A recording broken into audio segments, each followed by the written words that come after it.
కత్తి డ్రామా, ఆ దళిత బిడ్డ ఈ రోజుకి కూడా ఆ స్త్రీని ఇప్పటికీ కూడా ఇబ్బందులు పడతానే ఉన్నాడు. గులకరాయి డ్రామా అంటే ఏదో రకంగా అంటే సీఎం కుర్చీలో కూర్చోవాలనే ధ్యాస తప్పించి మానవత్వం లేకుండా చేసే పరిస్థితి ఈ రోజు మనందరికీ కూడా కనిపించే పరిస్థితి వస్తుంది. నేనేమంటానంటే అప్పటికీ కూడా ఇంకా సమర్థించుకోవడం ఎంత దారుణంగా సమర్థించుకుంటున్నాడంటే వాళ్ళ నాయకులందరూ బయటకు వచ్చి ఇదేదో మార్ఫింగ్ చేశారు, ఇలా చేశారు, అలా చేశారని క్లియర్ గా వీడియోలో కనిపిస్తుంది. సింగయ్య అనే దళితుడు ఆ కారు కింద పడి నలగడం క్లియర్ గా కనిపిస్తా ఉంది. ఇటువంటి పరిస్థితుల్లో కూడా కనీసం ఆపకుండా వెళ్ళిపోయే పరిస్థితి కనిపించింది. అంటే చాలా మంది జగన్మోహన్ రెడ్డి గురించి అతను మాట్లాడితే బయటకు వచ్చి విలువలు, నీతి, నిజాయితీ, జాలి, దయ ఇలాంటి పదాలు కొన్ని జగన్మోహన్ రెడ్డి నోట్లోంచి రాకూడదండి. ఎందుకంటే ఈరోజు అటువంటి ఆ మాటలు మాట్లాడడానికి కూడా పూర్తిగా అర్హత లేనివాడు జగన్మోహన్ రెడ్డి. అటువంటి వ్యక్తి ఈరోజు పైగా దాన్ని సమర్థించుకోవడం ఏంటి? నిజంగా యాక్సిడెంటల్ పడ్డాడు అనుకుంటే వెంటనే బయటకు తీసి ఒక హాస్పిటల్కి పంపించుంటే ఒక నిండు ప్రాణం బతికేది. ఈరోజు ఆ కుటుంబానికి సింగయ్యని తీసుకొచ్చి ఇవ్వలేడు కదా. ఆయనైతే చక్కగా ప్రయాణం అంతా చేసుకుని ఆ విగ్రహం ఆవిష్కరణ చేసుకుని మళ్ళీ ఇంటికి వచ్చి హ్యాపీగా కూర్చున్నాడు. 2 ప్రాణాలు పోయినాయి. ఆ 2 ప్రాణాలను తీసుకొచ్చి ఇచ్చేవాడు కాదు కదా. అంటే బయటకు వచ్చి ఒక అతను అంటాడు, ఎవడో మా కార్యకర్తే కదా చచ్చిపోయాడు. అరే మీ కార్యకర్త చచ్చిపోయిన మనిషి, అక్కడ మనిషి చనిపోయాడన్న సంగతి మీకు ఎందుకు గుర్తు రావట్లేదు? ఆ మనిషి చనిపోవడానికి కారణం ఆ నాయకుడే అన్న సంగతి ఎందుకు గుర్తు రావట్లేదు? మళ్ళా పైగా దాన్ని సమర్థించుకునే పరిస్థితి మనందరం కూడా చూస్తూ ఉంటే సమాజంలోని హింసను ప్రేరేపించే పరిస్థితి. ఎంత దారుణంగా హింసను ప్రేరేపిస్తున్నాడండి. అంటే ఒక నేరస్తు చాలా సందర్భాల్లో గౌరవ చంద్రబాబు నాయుడు గారు ఒక మాట అంటారు, సీఎం గారు ఒక మాట అంటారు, రాజకీయ ముసుగులో ఉన్న ఒక నేరస్తుడు. ఎస్, ఆ పదానికి ప్రాపర్ యాప్ట్ ఎవరంటే జగన్మోహన్ రెడ్డి.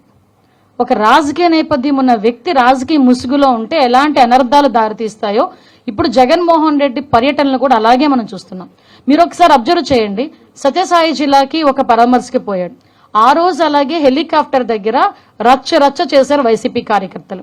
తర్వాత హెలికాప్టర్ ఏదో పని చేయట్లేదు, ఏదో సాంకేతిక లోపం ఉందని బై రోడ్ వెళ్తూ ఓ పెద్ద రోడ్ షో చేసుకుని వెళ్ళాడు. తర్వాత మనకి పొదిలి వెళ్ళారు, రైతుల గురించి అని చెప్పేసి వెళ్ళారు.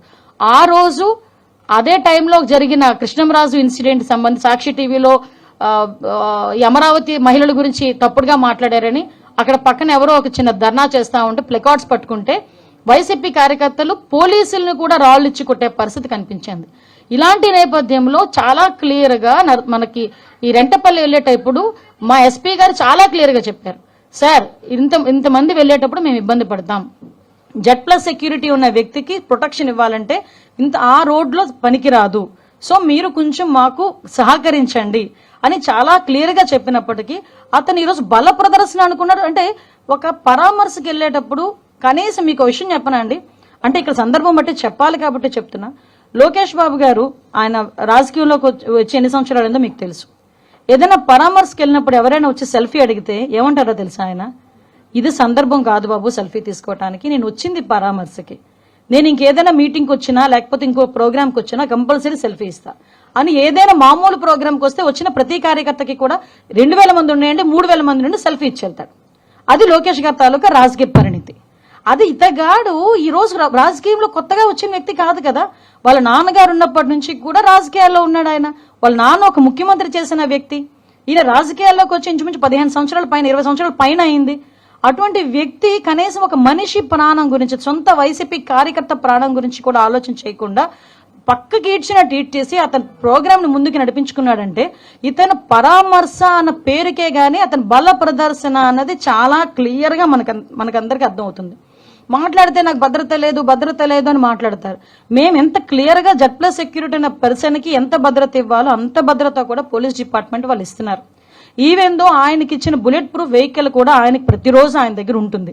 కానీ ఆయన ఎక్కరు బుల్లెట్ ప్రూఫ్ వెహికల్. మేము ఇచ్చిన వెహికల్ ఆయన ఎక్కరు, ఆయన సొంత వెహికల్లో వెళ్తానంటాడు ఆయన.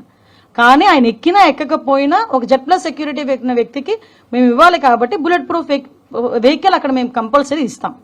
అంటే నేను ఇక్కడ ఎందుకంటే మాట్లాడుతున్నానండి, ఎవరి భద్రత గురించైనా కూటమి ప్రభుత్వం ఎక్కడా కూడా ఎటువంటి పొరపచ్చాలు లేకుండా చాలా ట్రాన్స్పరెన్సీగా భద్రత కల్పిస్తున్నాం. అయినప్పటికీ కూడా కావాలని విద్వేషాలు రెచ్చగొట్టేటట్టుగా మొన్న రీసెంట్ గా ఒక పదం ఎవడో అదే రెంటపల్లి విషయంలోనే రప్పా రప్పా అని చెప్పి నేనే మాట్లాడాను. నేను ఆ రోజు మాట్లాడినప్పుడు చెప్పాను, ఏంటి గొర్రెపోతుల్ని నరికినట్టు, గంగమ్మ జాతరలో గొర్రెపోతులు నరికినట్టు రప్పా రప్పా నరుకుతానని ఒకడంటే ఆ విషయం గురించి ఇలాంటి పత్రికా విలేకరులు ఎందుకంటే అలా తప్పేంటి అని అడిగాడంటే ఒకసారి అతని తాలూకా మానసిక పరిస్థితి ఒకసారి ఆలోచించేయండి. నేను 2-3 సందర్భాల్లో నేను చూశానండి. ఈ మధ్య కాలంలోనే ఒకడు గొడ్డలు పట్టుకుంటాడు ఒక చేత్తో వైసీపీ జెండా పట్టుకుంటాడు. జెండా పట్టుకొని వాడు ఇష్టం వచ్చినట్టు వాడు మాట్లాడతాడు. ఒకసారి ఇక్కడ చూస్తే మీకు నేను తర్వాత పంపిస్తాను మీకు. ఒక పక్క నుంచి గొడ్డలు పట్టుకుంటాడు, ఒక పక్క నుంచి జెండా పట్టుకుంటాడు. వీడు మళ్ళీ వైసీపీ కార్యకర్త. ఇలాంటి వాళ్ళందరినీ అంటే రెచ్చగొట్టే పరిస్థితుల్లో ఇలాంటి వాళ్ళందరినీ కూడా ప్రోత్సహిస్తున్నాడు, హింసను ప్రోత్సహించే పరిస్థితి. ఇంకొకడు మీరేమీ చేయలేరు, ఏం చేస్తా మేము చూస్తామంటాడు. ఒకడేమో నరికేస్తామంటాడు, ఒకడు కోసేస్తామంటాడు. ఇలాంటి వాళ్ళందరినీ ఎందుకు ఆ మాట మాట్లాడుతున్నారు అంటే తప్పేంటి అని అడిగాడు. సినిమా డైలాగ్ కదా, తప్పేంటి? ఏ సినిమాలో నీకు చంపేసుకోవటాలు చాలా హింస చూపిస్తారు, ఆ హింస అంతా బయట చేస్తే తప్పు లేదా అంటే మీ దృష్టిలో తప్పు కాదా అది? దాని గురించి ఎవరైనా మేము ఏ విధంగా పోలీస్ కేసు పెడితే అదేదో పోలీసులు హింసించేస్తున్నారు అన్నట్టుగా మాట్లాడే పరిస్థితి కనిపిస్తా ఉంటే నిజంగా చాలా బాధ అనిపిస్తా ఉందండి. రాజకీయాలు ఇలాంటి వాళ్ళు ఉండడం అన్నది అర్హత లేని పరిస్థితి. అంటే ఇలాంటి రేపు పొద్దున్న 2029లో మేము వస్తాము, ఇలాంటి హింసను ప్రేరేపిస్తామని ఇండైరెక్ట్ గా సమాజానికి చెప్పే పరిస్థితి ఈరోజు జగన్మోహన్ రెడ్డికి ఉంది అంటే ఒక్కసారి రాష్ట్ర ప్రజలందరూ కూడా ఒక్కసారి ఆలోచించుకోవాల్సిన అవసరం కూడా ఉంది. దయచేసి నేను ఒకటే చెప్తున్నా, నేను మళ్ళీ చెప్తున్నానండి. ఈ రోజు మేము ఇంకొక విషయం చెప్పాలండి. మీరైనా మేమైనా ఎవరైనా రోడ్డు మీద వెళ్తుంటే పక్కన ఒక యాక్సిడెంట్ జరిగింది అనుకోండి, ఆటోమేటిక్ గా దిగి వాళ్ళకి ఏం జరిగిందో చూసుకుని బాధ్యతాయుతమైన ప్రజాప్రతినిధులం కాబట్టి మేమైనా మీరైనా ప్రతి ఒక్క వ్యక్తికి కూడా బాధ్యత ఉంటుంది కాబట్టి దిగి అయ్యో ఏమైందని మీ చేతనంత సహాయం వీలైతే 100కి ఫోన్ చేస్తారు, లేకపోతే 108కి ఫోన్ చేస్తారు, లేకపోతే ఇంత మంచినీళ్ళు ఇస్తారు, లేకపోతే పక్కకి తీసుకెళ్లి కూర్చోబెడతారు. ఈవెన్ మీకు ఎక్కడో ఒక వీడియో చూశాను, 2 వీలర్ మీద వెళ్తున్నావు, యాక్సిడెంట్ అయిన వ్యక్తిని పక్కన పెట్టి పోలీస్ ఫోన్ చేసిన పరిస్థితి.